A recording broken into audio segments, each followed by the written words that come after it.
Mit Release dieses Videos sollte Content Update 1 für Pioneers of Pagonia endlich den Beta-Status verlassen haben und euch allen in der regulären Early Access-Version zur Verfügung stehen.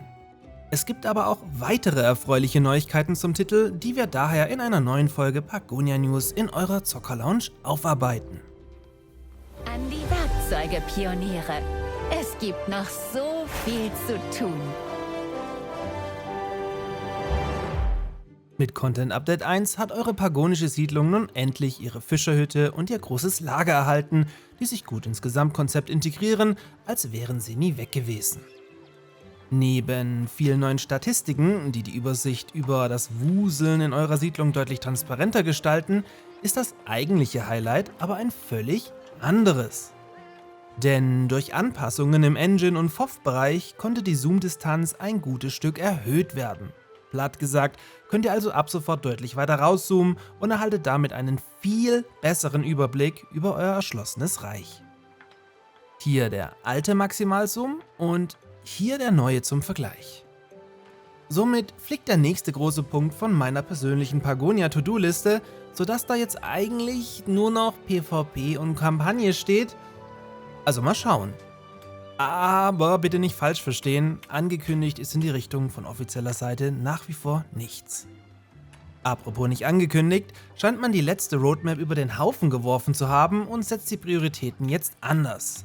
So soll nun der Koop-Modus vorgezogen werden und noch diesen Monat im Beta-Bild zum Testen landen.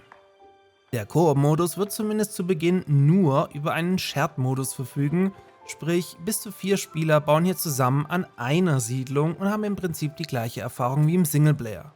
Ob und inwiefern dieser dann später erweitert wird, ist noch unbekannt bzw. wurde nie anders angekündigt. Dass ein Modus, in dem zumindest die Mitspieler jeweils ihre eigene Siedlung hochziehen, später nachkommen könnte, ist aber irgendwo naheliegend und auch der viel interessantere Modus, der dann auch den Weg zum PvP ebnen könnte. Da wir aber gerade in Spekulationen abdriften, sei noch erwähnt, dass uns in Kürze eine neue Roadmap präsentiert werden soll, die uns dann vielleicht schon mehr verrät.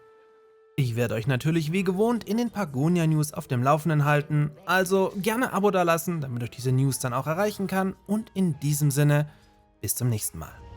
Denn wir sind hier, um anzukommen und gemeinsam zu wachsen. Und Pagonia zu einem prächtigen Zuhause für uns alle zu machen.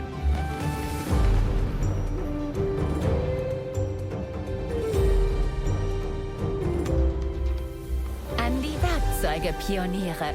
Es gibt noch so viel zu tun.